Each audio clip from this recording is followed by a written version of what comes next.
broadcasting on Star Worldwide Networks. It's Two Small Biz Guys. And now, here are your hosts, Zen Benefiel and Ray Silverstein. Hi, I'm Zen, and I'm Ray. We're your super duper small biz guys. You're advisorologists. Advisorologists. People don't know what that means. What does advisorologist mean? Well, they'll figure it out as we go along here. We're going to be talking about goals today. Well, I that's great because it's football season, so we're going to score our goals. We are. Maybe hockey. And one of our goals is to explain advisorologists. Okay, so you go ahead. All right. Well, we're advisors and we're the ologists. Okay, we're the purveyors. I fully understand or prognosticators, as the case may be. You better explain that one too. Well, we should be prestidigicate. Oh boy, easy for me to say. You really have me prestidigitors. You have me thoroughly confused by this point. But okay. Well, here comes the magic. We're going to be talking about goal setting. So, what's your experience with goal setting? Ray, you do a lot of peer groups. Your memberships, like minimum of 5 employees and $500,000 in revenue at the lowest level, and it climbs from there. So you've got a lot of experience in this area. What do you find in the goal setting process with your groups? Well, I work with lots of small business owners and have done it since 1993. And the interesting thing is that small business owners in general don't set goals. It's surprising. You would think that people who participate in these peer advisory groups are really ones who want to grow their business. In general, they don't, but I can tell the ones who do. It's like having a business plan. Most of them don't have that either. That's absolutely true. But I can tell the difference between those who have goal setting and those who don't, because the ones who do are the ones who are really far more successful in their activities. And they're planning. You know, you can fail to plan, but you don't plan to fail. One of the things that's necessary in order to be successful is to have those goals in place.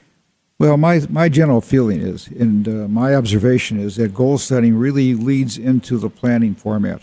And if you just set goals to say, I'm going to do so much in sales or do whatever it's going to be, that's really a wishful thought unless you have a plan to accomplish it. So goal setting leads into strategy, which leads into tactics.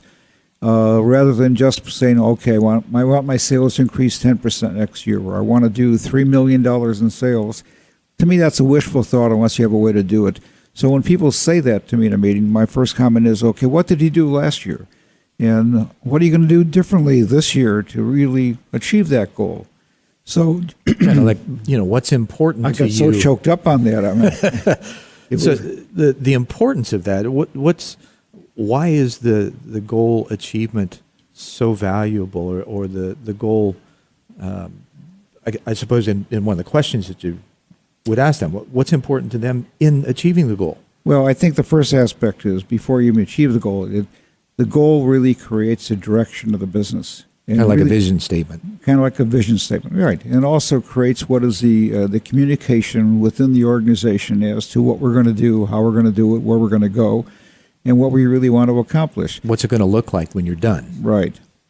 So if they don't set goals, they really have no idea. It's like going on the stream with no direction. So as they say, being in the creek without paddles. Right. So if you don't have any road to follow, any end direction is good, or you'll get there. So goal setting means that you want to get to a specified spot at a specified time. So I think the benefit is that goal setting, if you do it properly, brings in the organization, because it should be both top down and bottom up. So people have So everybody benefits. They're all on the same page. They're posted. You can see them. They're visible. You talk about them as much as possible, right? Right, and you got to create buy-in. So that if you don't create buy-in, you're really not really accomplishing anything. So the aspect of goal setting initially is to say, okay, here's what we'd like to accomplish. The first step. Yeah, first step. And then after you say, here's what we'd like to accomplish, then the next question is, okay, how are we going to do this? What's going to take you there furthest and fastest, huh? Right. And then who's going to do it? And who has responsibility to do the implementation? And how do we communicate this to the organization in total? Now, how does that normally look in its expression? Are they written? Are they projected? Or are they put in graphic form, infographics? What are the kinds of things that you see them Well, or the forms? Well, we'll talk a little bit later about the format, but most people do some type of written goal. But the other aspect is that if you do written goals, how often do you even take a look at them? You just write them and put them away in the book and say, okay, a year has gone by. But if you really want to be effective, you have to look at them quite often. So post them right next to your computer so you see them every time you look up? Oh, no, you put them next to your bed so when you wake up, you can really see what you got to do in the morning. I mean, what a way to wake up. Well, it depends who's working on your goals. I mean, right. One never knows. Or who's, never mind. Never mind. I can see that your goal for advisologists is already out the window. Right. Well, the drapes are drawn. Okay. So who will support me in that process of the goal setting? Pardon? Who supports us in the process of goal setting? What do we do? How do we garner that support? Well, generally, I would find that the best way to do is you start off and you say, okay, what are the critical aspects? I mean, really what you want to say is, where do we want to be 3 or 4 or 5 years from now? And you're getting into what's the big vision? What is right. a big vision? And what do we have to really do to get there? So if I put it into a kind of a simplistic way, if a person says, look, I want to retire or sell my business in 5 years, the first question would be, okay, in order to do that, what do I need to retire in 5 years? That's kind of a quick in and out. And then you say to yourself, okay, where am I now? And what do I have to do to get there? So if I'm say 20% of the way there where I expect to be in 5 years, what do I have to accomplish by the end of year 1? And be as specific as possible in that. Right. And then the next question is, what are really the strategies to accomplish it? So the aspect is that's an individual basis. But when you talk about goal setting for your organization, it's creating the vision, and then it's really creating the aspect of the team, because business is really teamwork. So there's internal and external goals in that case. There's really well, when you're talking about goal setting, I personally do goals with business goals, what I call personal goals, which are family, health goals, and then I also have recreation goals. The number of days I'm going to go skiing every year. They've been working. You're pretty healthy for an old guy. That's right. It must be working. Yeah. But one never knows. So in that process, is there a barrier that comes up for most, or do they even discuss the barriers that come up in that goal setting process, or is that something that happens on down in the strategy meetings? Well, they don't. They may talk about barriers, but I think the barriers are really the aspect is what are the strategies to get around those barriers? Because if you don't set the goals and you don't have an action plan, you don't have any barriers because you're just moving along. Right. So so how do you stay focused then? What do you do? What are the primary things that you can do or that a business can do to stay focused, both from a management standpoint and from a staff standpoint? Well, I think you have the key word there, and the key word is really focus, because if you don't have focus in a business environment, you're all over. And I generally find that small business owners or small business people are busy doing. They think that there's a lot of distractions in the day-to-day carrying on of doing business, right? Well, they create the distractions, or put it in a better way, they accept the distractions because they really don't want to focus. I think that's a much better word, because it is a choice of whether we choose to put our attention on the distractions or to stay focused on the goal. Yeah, so the aspect is you really stay focused, and then when you have a focus, you now say, okay, this is the implementation that we have to do. What should we really accomplish? So when you get back into goal setting, you really take it seriously. The aspect is, where do you want to be at the end of a week? Where do you want to be at the end of a month? Because it's one step at a time to get there. Okay. So we were talking about supporting. What about the ones that don't or won't support? Do you need to be aware of who those are so you can steer clear? The ones who don't support. Well, you don't stay clear. The aspect is you have to get people to buy in. And if people don't buy in, then there's a question that you have a problem within the organization. And we talk about the aspect what I call organizational destroyers. Right. An organizational destroyer is a person who is extremely competent. They do the work very well, but behind the scenes they just they nitpick and we could do this better if, or this could happen, or well, worse than that, they just kill morale. Right. And basically, an organizational destroyer. I hate those buzz killers. You get rid of them. Right. So an organizational destroyer is somebody you have to move out of the organization because they're really not on the bus with you. So when you talk about people who don't buy in... Depends on who's driving the bus. Well, that's right. 'Cause are you driving the bus? Well, you've got your leadership that's driving the bus through their vision and mission statements and the buy-in that they're able to create with the rest of the organization, right? Right. So when you talk about people not buying into So the buzz killers, the organizational destroyers, are the people that throw others under the bus. Right. Now, the other aspect in goal setting is that you also may have to recognize what is the environment that you're dealing with, because when you make certain aspects on goals, there are certain assumptions that you deal with, and goals are not locked in concrete. You may have to make changes if the environment changes. Well, it's kind of like the process of achieving anything. You set the goals, you work, you evaluate the results. You have some metrics to know what your results are. Then you look at the results and you figure out, okay, we made it, we didn't make it. Where could we make some adjustments? Make those adjustments and then move forward. Right. Well, I couldn't have said it better myself. Wow, I'm amazed at that. Yes, that's right. So the aspect... That's the advisorology coming out. Oh, I see. I thought there was a wizardology coming out. My golly. But the aspect here is that when people have these and they get people in the organization and they have a teamwork to move forward, but then you want to check and find out where you are. And the other question is, if you're not where you expect to be, the question is always, why? I mean, what do we have to do? Is it something external? Is it something internal to the organization? There's where the WIFM comes in. Because you've got to answer those questions. What's in it for me from your internal standpoint, the employees, the staff, your other leadership, making sure that they've got what they need. And then on the external side, you've got to be able to address what your market concerns are and how you can navigate through those. Well, it's also the question is whether the behavior is correct and whether people are doing what they should be doing. So, for example, in sales, a salesperson should be making so many calls a day, for example. And if a person doesn't have the right behavior to achieve that, they're not making the number of calls on average, they're not going to get there. So the first question is the behavior what they should be in any type of activity, whether it be sales, or whether it be production, or whether just in the accounting department. Right. Well, speaking of activities, we also have a website that we populated with a selection of small business curriculum.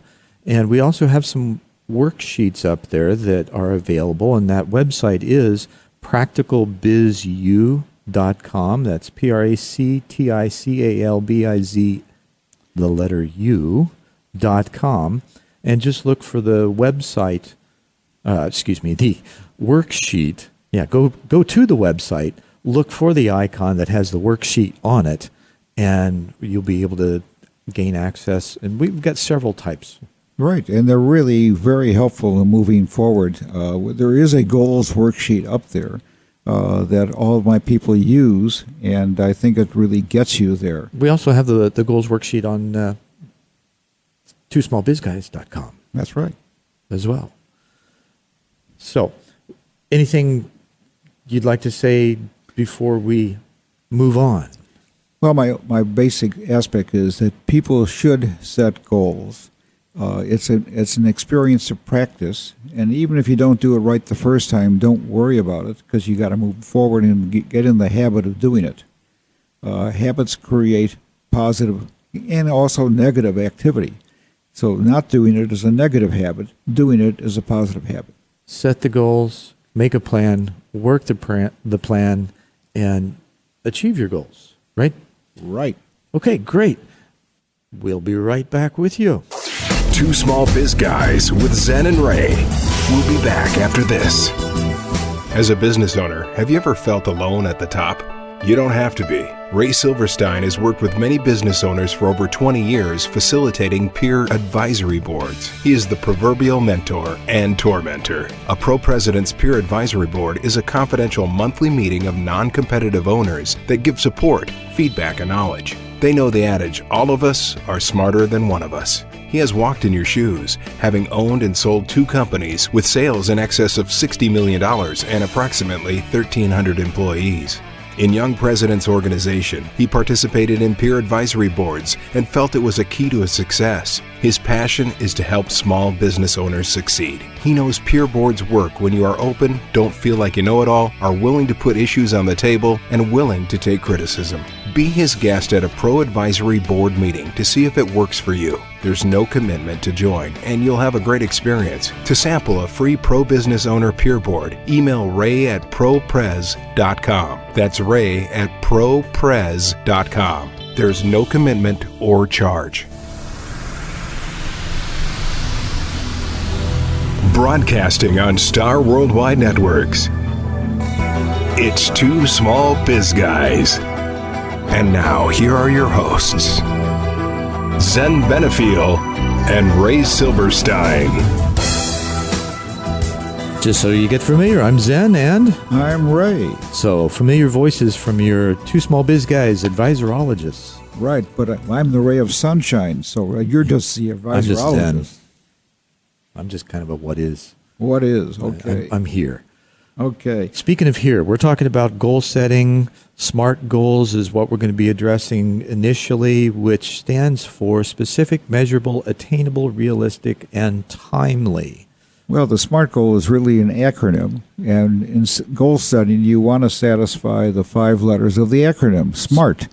So, Specific, measurable, attainable, realistic, and timely. right, but they're not dumb goals; they're SMART goals.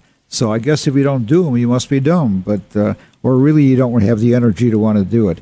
So what do the 5 letters mean to you? Well, for me, Yeah. boy, let's see if I can come from an advisorologist point. You know, you really have to define where you're going, provide metrics that show you're getting there, or Okay, where so- you can adjust. Okay, so define where you're going means you want to be specific as to what you want to accomplish. Right, kind of Okay. goes along with the acronym for Okay. specific. Then the measurable, the metrics, you need to have those in place in order to know whether you're on track or not. You've got to be able to see them as attainable. You know, we can set lofty goals, but if we really think that we're not going to make it, then we probably won't. They've got to be something that is Achievable, attainable, not a wishful thought. exactly. And you've got to identify them. So then, on top of that, they've got to be realistic.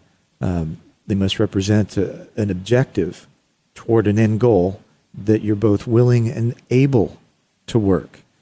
Right. Right. And So then you've got to lastly- put a time frame. Right. Lastly, they got to be timely. So what are the measurements or what are the specifics you want to achieve within a certain specific time frame? So when you set goals, you want to have the goals that you create satisfy, the acronym SMART. The next question comes up is how many goals should a person create? Do I want to have 15, 20 goals or Well, before we go on with that, I'd like to go back to the specifics a little bit to talk you're about. being very specific. It's okay. I am. I'm a Zen guy. Okay. So there's the 5 questions or 6 questions of who, what, where, when, which, why. Who's involved? What do I want to accomplish?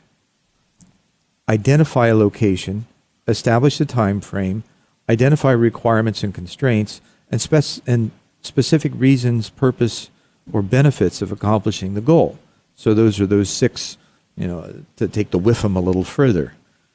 Right. Strike 1. No, That's not right. that kind of whiffum. Okay. We're going to hit a home run with this. Well, I agree with all those aspects. But I find that a lot of people, when they create goals, they try to create too many. And I think when you want to have create goals, that is, you want to have concentration. Again, going back to the word focus. Have a short list. So we talked about focus in the first section. So if you don't focus, you're going to accomplish nothing. So the goal here in goals is to really accomplish something. So you really don't want to have more than 5. 5, I would think, is a maximum number within a time frame. Speaking of time frames, what kind of time frame do you think those 3 to 5 should fit in? Well, most people generally work on a year frame, what they say would like to be at the end of a year. But I also, which we'll talk about a little bit later, I like to break them back down into 90 days. Where am I going to be in 90 days from now? Where am I going to be 6 months from now? And you might, even if you want to get into tactics, you might want to say that where I'm going to be on, say, a month from now. So the aspect is a goal can be an action, especially the shorter frame goals, like a 30-day goal. A 30-day goal is really an action I want to accomplish. So, for example, if I'm putting together a social media campaign, because you're the whiz of social media, I'm not. Sometimes. So the aspect is, in 30 days from now, I have to define what the plan is. I have to initiate the plan. And that social media campaign is really one step towards what I call a 365 goal at the end of a year. Okay. So it's really an action step. And then you bring that down, that 30-day goal, you really have to define what your daily activities and how much time per day that you're going to spend with that. Is that a good thing, or do you find that that's a distraction? You can get to the point of being so organized you accomplish nothing. Well, you have to have a certain schedule, because especially I notice with a lot of business owners and social media, the distraction is there. I mean, there's all kinds of distractions that want you to go clicking everywhere, and you don't really get what you intended to get done. Well, I think the better way than saying we're going to map out so many hours for this and for that is to basically say, this is the key thing towards achieving my goal, and this is the first thing I'm going to do today, and I'm going to get this done before I do anything else. So if you really say that the goal is important to you, you make it number one priority. You block out other activity. You get over the will to want to click, right, or make phone calls, and you basically stick to that high priority. So there's mixed feelings. Speaking of the high priorities, do you find that with the high priority that there's a challenge, that there's a variety of challenges within those details? Some of them are quite hard to make or difficult or seeming, and this is all personal perspective, right? So is there a difference between those, or the timeliness or the sequencing of the priorities of whether to try to get that toughest goal first or start with the easiest one and work up to it? Well, I don't think it's a question of whether it's toughest or easiest. I think it's what is most important. And the question is, if you are working towards what you really want to achieve, the question comes down to focus, and it comes down to effectiveness. So just to do what is easy and to be a doer isn't necessarily being effective. Right. So my perspective is that people in general have to think about how they become effective to accomplish what they really want to accomplish. If they aren't effective, they're not really going to accomplish. I mean, they'll be busy doing. Right. And they may get satisfaction from all this doing. So is there a difference in joy factor between the two, between the doing, and the actual accomplishing? Well, yeah, sometimes. I mean, for example, my daughter, when she was younger, she used to have a to-do list, and she used to put things on like get up, so she could put a line through it, and brush my teeth. So with her, it was more lines she put through it, but she was involved in 3 varsity sports. Then you at add one things time. to it that you didn't know that you were going to do, so that you can put them as goals and then cross them off. Well, it wasn't goals; it was to do things, Right. and she felt a satisfaction from doing. So the aspect is doing is always great, and you find that the small business owners are so busy because they're busy doing many things, but they don't always think back as to what is really important for the success of my business and my organization. Right. One of the things that I notice is there's a confusion between the process or the priorities of do, be, and have, or do, have, and be, when the reality is that you've got to put yourself in that place of being first, and then the doing follows the direction that is most important for the goals to be accomplished. Right. I mean, the doing is the key to really achieving what you want to accomplish. And so we talked about goal setting, and basically I think that there are 3 different types of goals. One is what I call vision goals, which are out there 3 to 5 years. Next comes what I call 365 goals, which is 1 year out, and then there are now goals, and that's what you want to accomplish in 90 days. And as we talked about before, if you go into the website, www.practicalbizu.com, you can get these worksheets free. Just download them and have the practice to really do them. So the aspect is, It makes And you might check out our courses while you're there too. Yes, you might want to. In fact, you want to even buy some.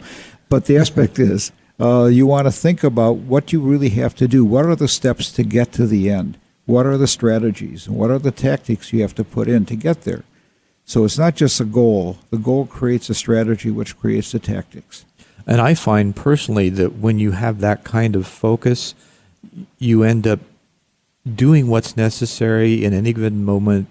Many things, multitasking, whether you're actually doing it or not, you find that a lot of the little things that you needed to do in the process to meet those goals fall into that focus because it creates a natural rhythm and pattern into the doing in order to achieve. Okay, well, let me give you a different type of rhythm, and that is a family vacation. If you don't specify or schedule it out, it always becomes an afterthought. Right. So the first thing I think in family activity is to put the vacation in your calendar first, and therefore you schedule the other events around it. So it becomes a question, if your goal is to have so much family activity, schedule it in, and then you can work around the other activities. Right. And by working those schedules, then you'll have opportunity to play in the meantime once you meet the goals, which will effectively increase your joy factor. And okay, go ahead. I was just going to say, speaking of joy, it's been a great time. We'll be right back with you. Thanks for listening. Two Small Biz Guys with Zen and Ray. We'll be back after this. Business owners want to call their own shots, make appropriate income, and control their destiny. Our passion is to help you achieve your goals. A Pro Peer Advisory Board is just the thing. It's a confidential monthly meeting of non-competitive owners facilitated by a pro who has walked in your shoes. He's your mentor and tormentor, moving you ahead. When you have issues or opportunities keeping you awake, where do you get help? Pro boards give support and non-biased feedback from your peers. To sample a free Pro President's Board meeting, email ray@propres.com. There's no commitment or charge. Email ray@propres.com.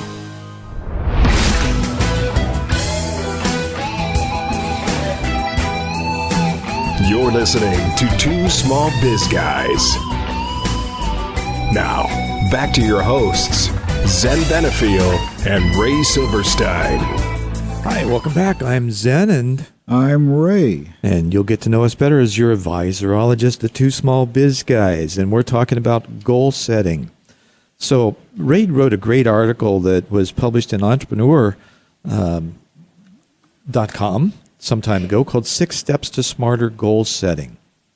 So those are, just to let you know, plot them on a timeline, jumpstart your efforts, get it in writing, assign due dates, define your investment, identify your obstacles. So these are all things that you can put into that SMART goal framework. So Ray, let's talk about this. What do you mean by plot them on a timeline? What's them? Well, a timeline actually... Us versus them? No, well, a timeline gives you... We're all in this together. Well, not necessarily, but in a timeline, it basically says what has to be accomplished by certain times. Otherwise, you're just falling behind. So the question is, can you break... the old adage is, how do you eat an elephant? One bite at a time. So the question is, when do you take that first bite? When do you take the second bite on the particular tactic? So when you have your year-end type of activity, you want to say by the first 30 days, I want to be here. First 120 days, I want to be here. For example, when I used to have my companies, we used to participate in a lot of trade shows, and we'd use a trade show as a mechanism for introducing products. Sure. And so therefore, we would do what I call a backward clock. We would say the trade show is going to be July 1st. And therefore, by when do we have to have the merchandising ready? When do we have to have the cataloging ready? When do we have to, in other words... Just like any event, there's a whole slew of pre-event processes and planning and strategies and materials that have to be in place so that when that event comes, you've got everything ready. Okay, so the same thing is true in goal setting or in the goal. When I have a goal at the end of the year, whatever it might be, the question is, where am I going to be? Or what actions do I take? So for a person, for example, a common one is for people is to, I want to lose so much weight. So at the end of the year, I want to be so many pounds. So the action is, what do I do to initiate that program? So maybe the first thing is I'm going to go on some type of diet. Now, the other aspect is goal setting, which we didn't talk about before, are the question of vision, looking at it all the time, and also broadcasting. Well, the vision also doesn't, there's vision boards that a lot of folks are using these days. That can be a key factor.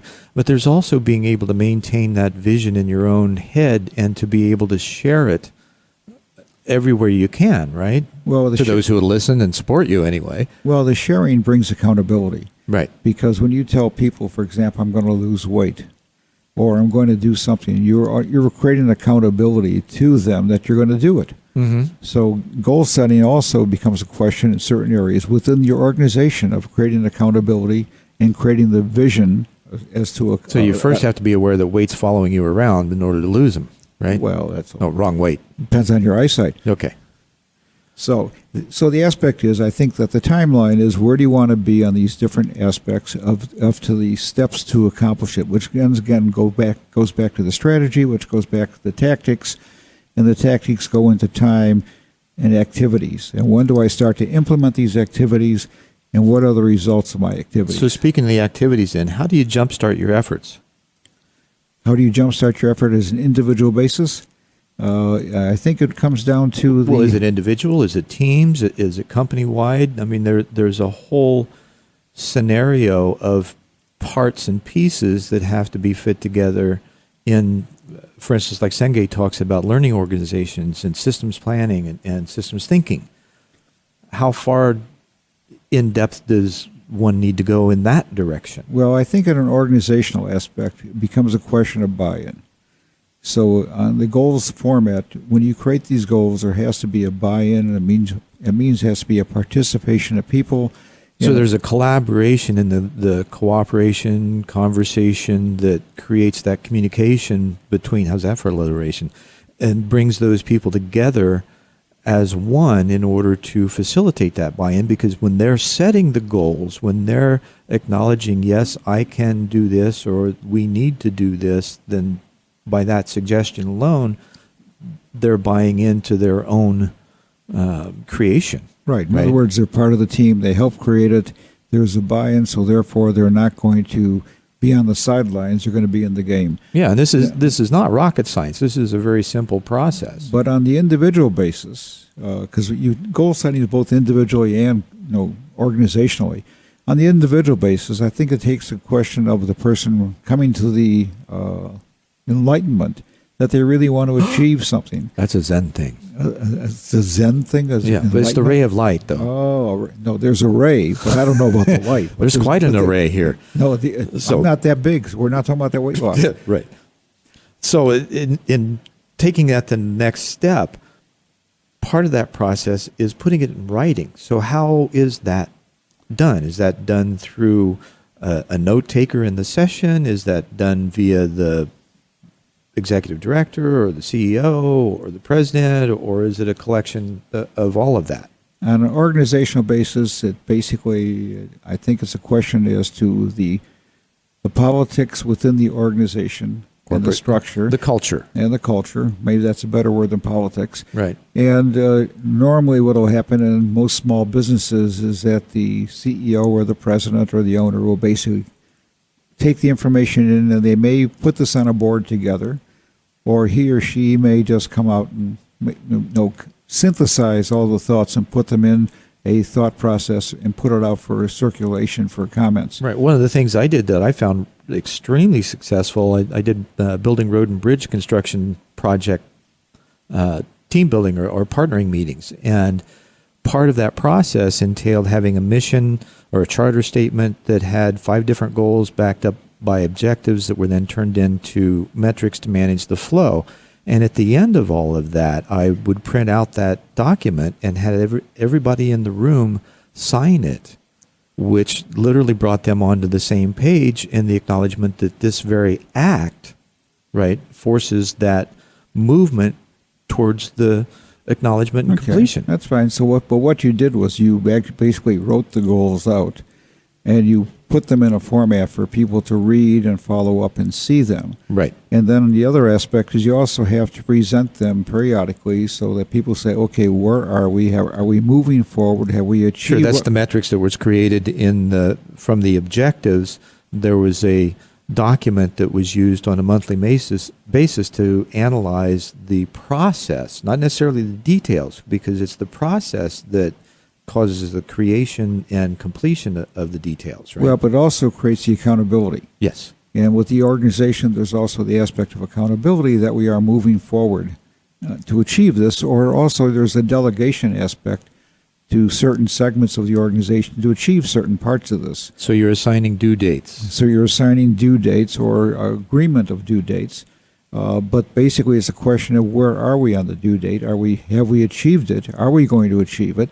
And if not, what are we going to do to resolve this where do we delay? need to adjust? Right.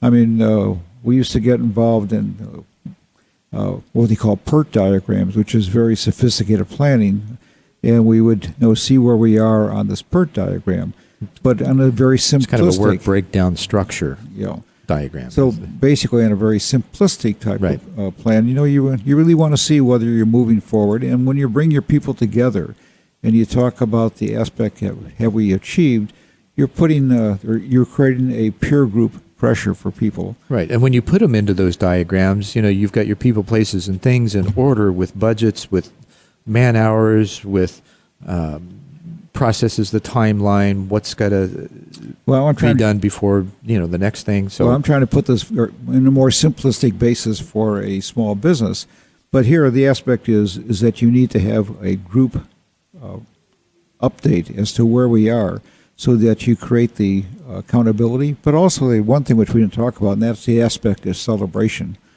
When people do achieve goals. All important. That there has to be celebration. Probably most. And there has to be acknowledgement. Yeah, because we don't get pats on the back normally. No, normally people are looking for what's wrong. Right. Where do we screw up? So the aspect here is you need to have celebration, you need to have acknowledgement, you need attaboys or attagirls to move things forward, because people need to feel good about it. Some yahoos. A yahoo, right. Right. Well, no, I do that better than you, because I got the little whoo in the end. You did. Yeah, whoo. So by that, then, we've defined the investment, which is how, with the people, places, and things, and all of that toward the goal. And then I guess the final thing is we identified the obstacles. Well, the obstacles to me are part of the tactics that you have to overcome.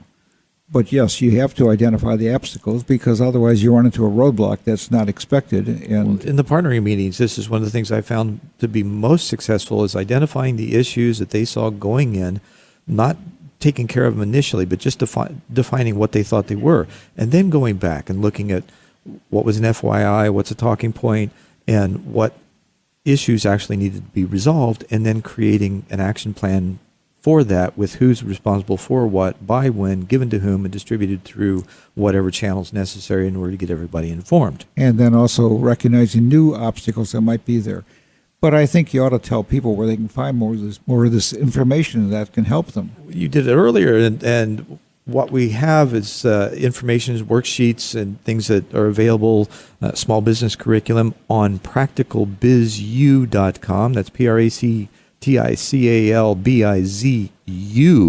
the letter, .com. You can also get to that through our website, twosmallbizguys.com. And we thank you for listening. Ray, thanks for all your input. That's the number 2 on Two Small Biz Guys. And yes, that's you spelled that very well, and you got a smiley face. All right, from the head advisorologist. What a caricature. We'll be right back. Two Small Biz Guys with Zen and Ray. We'll be back after this. As a business owner, have you ever felt alone at the top? You don't have to be. Ray Silverstein has worked with many business owners for over 20 years, facilitating peer advisory boards. He is the proverbial mentor and tormentor. A Pro President's Peer Advisory Board is a confidential monthly meeting of non-competitive owners that give support, feedback, and knowledge. They know the adage, all of us are smarter than one of us. He has walked in your shoes, having owned and sold 2 companies with sales in excess of $60 million and approximately 1,300 employees. In Young President's organization, he participated in peer advisory boards and felt it was a key to his success. His passion is to help small business owners succeed. He knows peer boards work when you are open, don't feel like you know it all, are willing to put issues on the table, and willing to take criticism. Be his guest at a pro advisory board meeting to see if it works for you. There's no commitment to join, and you'll have a great experience. To sample a free pro business owner peer board, email ray@proprez.com. That's ray@proprez.com. There's no commitment or charge.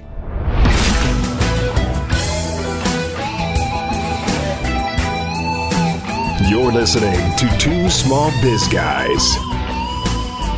Now, back to your hosts, Zen Benefiel and Ray Silverstein.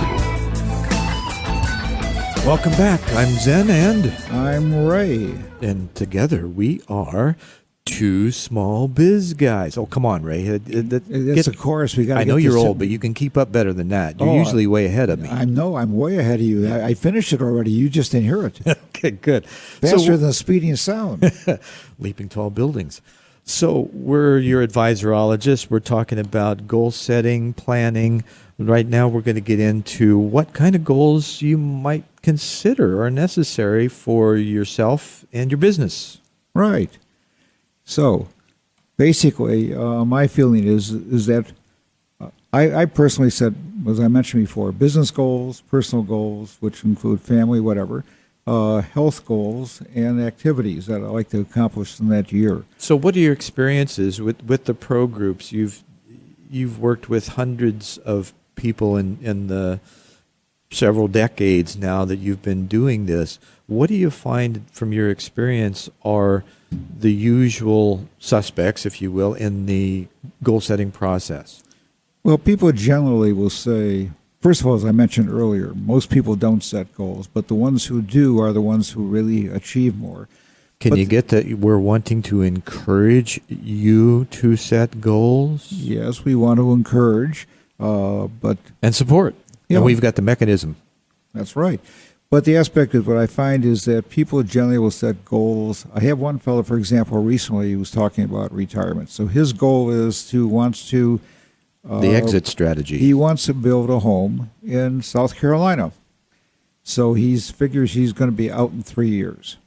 So what does he have to accomplish this year to build this home in South Carolina? So he's saying, the first thing I need to do is find a realtor and to find the real estate I'm looking for, and then move forward on this aspect. So his goal is really saying, okay, I want a retirement. See, I would almost think you'd want to design the home first and then look for the place. No, he didn't do it that way. But yeah, maybe okay. the different strokes for different folks. Yeah, but the aspect exactly. is that, okay, he's saying, I have another fellow I'm working with in one of my groups that says he wanted to retire in 5 years. Which paddles in the creek, so to speak. So Strokes. But he looked at it strictly from the numerical part, how much money or assets he would need at a certain time in order to retire with a certain lifestyle. Mm-hmm. So he was saying, I need X amount of dollars in 5 years. I'm at Y dollars now. What do I have to do in each year? So he's looking at it from the aspect of retirement. But I think that when people get involved in goal setting, they really should take and say, let's assume that it's a family relationship, and you have kids at home or kids out of the home. The aspect is, what do you do to enhance that family relationship? How do you move this forward? I think empty nesters actually get into the aspect more of planning and strategy and goal setting, because up until that time, it's just kind of taking care of the day-to-day when the kids are growing and having the needs, and you're kind of driven by what they need and what... you can set some goals, but those are mostly financial of what you're going to be able to put back in order to afford to send them to college, right? That could be a financial goal, but there also could be the educational goal for kids as to what school they might want to go to if they're going to go to school, or what they want to do in life afterwards. Maybe vocational training. Don't ever grow up, by the way. Well, that's right. Well, it's a trap. No matter how old you get, your kids are always kids. So. Right. And that little kid inside each of us still wants to come out and play. Oh, I always want to play. I know you do. My mother used to say, play, play, play. That was my goal, to play. So, I want to play more during the week. Okay. But the aspect is, so when a person has... 2 rounds of 18 holes just isn't enough. Well, that's because it would be for me because I don't keep score. Golf to me is one and another. Exactly.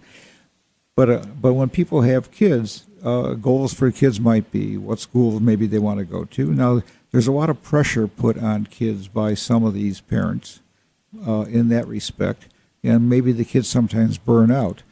But there are goals that you can create for family and activities and environments. So the aspect is, with family, do you want to set goals that are going to be possible burnouts, or do you want to create goals that are really going to accomplish something? Make everybody happy. Well, That's a good start. if happiness is the goal, that's a very good start. Well, So we the could be question like is Bhutan and have our gross national product as happiness. happiness. Okay, we'll measure that by birthday parties. Well, don't you have to be somewhat, I mean, if you're not happy doing what you're doing, if you're not having some joy in life, if you're not loving what you're doing, then why the heck are you doing it? I agree. Well, that's the aspect is like when I talk to business owners, Right. and one of the questions I ask them, when you go to work, are you happy with going to work?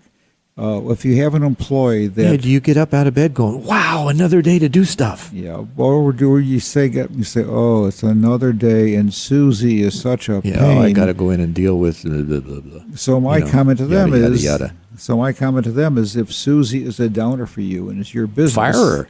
Well, do something, do Right. something. Well, yeah, that's pretty drastic. And of course, you got to go through the process of, looking at them, providing, maybe even helping them with some goal setting. What do you need to do to prepare or to propel yourself into a better position, not only in your own mind, but within your capacity to perform in the organization? Well, I think business owners have a responsibility to their employees for training and education and trying to help them move to where they want to move. Most of the time, that's severely overlooked. But also you get to the point where I have some business owners, this is kind of a reverse discussion, who get very upset with some of their employees because they feel that person has so much more potential. Are we working with a 5-speed or an automatic? And the person doesn't want to move up. True, that they've risen as far as they want to go, and they're happy with where they're at, and they just want to come and collect a check and go home. And so when I get involved in that discussion, I say, basically you're creating a problem for yourself. It's not the employee's problem. But the aspect here is that I think there's a responsibility for the business owner to help that employee progress to where where that person would like to get to. So we're speaking of growth, and that might even be, in any business, it's your growth in sales, right? Well, sales is only one measurement. It's a very easy measurement to make. Either you achieve it or you don't. But if within a business, there's the aspect of how culture, which is a harder thing to measure. Is a company really achieving the culture that they'd want to have? Is productivity within the business is the level you want it to be at? But then you got to look at the metrics that you need to create or to monitor or even be aware of that would indicate whether you're successful or not. Yeah, that's correct. Well, the aspect goes back to if you can't measure it, you can't manage it. So you're trying to create metrics to measure, but there are some, this is contrary to what I said before, but there are some aspects which are kind of subjective. Well, there's tangible, there's intangible, there's objective, and there's subjective. So you have some aspects within That's the water business. cooler. That's the water cooler subjective aspect? Right. We're not going to subject me to that. That's you put a listening device there so you can I hear the scuttlebutt of what's going on. I can see what kind of boss you would be. You're a big brother. I like to know. It's not that I want to control. It's easier to know where you're going and how to get there and to influence others along the way when you know where they're at. It's like any marketing effort. You've got to know who your audience is, where they're listening from, how they think, what appeals to them. No, I think you just want to have a family business and you want to be big brother. Oh, we got Zen quiet. I'm about to be a great grandfather, so I think that's more the opportunity that I'm looking for. Okay. But the aspect is that so in creating goals, they could be in wherever area that you need to have them. They don't have to be just in sales. They doesn't have to be just in profitability. It can be in satisfaction of what you want your life to be. When people come into my peer groups, my aspect is to help them achieve what they want to achieve. It's not what I want to achieve for them, it's what they want to achieve for themselves. Right. And so that's kind of a learning process, because you come out of a business environment where it's always go, go, go, go, and you want to satisfy certain things, but not everybody has the same goals and satisfactions. So the question is, help them achieve what they want to achieve. And going back to goal setting, people have to be able to identify or think about what they want to achieve, what's in it for them. Here's some questions that we'll leave you with on the way out. What's the aim of this discussion, in a goal-setting discussion? What would need to happen for you to walk away feeling that this time was well spent? If you could grant your wish for this session, what would it be? What would you like to happen that is not happening now, and what would you like not to happen that is happening now? What outcome would you like from this session? Can we do that in the time we have available? What do we want to achieve long term? How does success look like? How much personal control or influence do you have over your goal? What would be a milestone along the way? When do you want to achieve it by? Is that realistic? Is that positive, challenging, attainable? What will the real value be to you? How will you measure it? So if you'd like to know more, we've got 2 different websites, twosmallbizguys.com, and you can get the worksheets from Practical BizU, that's practicalbizu.com. And Ray, your final advice, expertise, and your want for others? Well, my final advice would be is that there's no downside to setting goals. If you don't achieve them, don't get yourself blown out of the water by it. It just means that learn as to what didn't go right so you can be better in the future, and always think in the positive light. Absolutely. The ray of light. Be, do, and have. Set your goals. Be flexible. Be gentle with yourself on the way. And be the dream. Yours. Thanks for listening. We're 2 Small Biz Guys.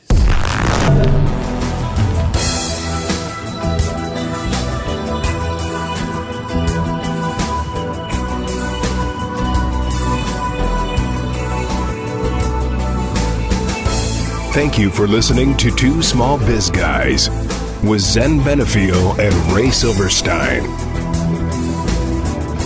You can hear 2 Small Biz Guys live every Wednesday at noon, or catch their show on demand anytime 24/7 right here on StarWorldWideNetworks.com.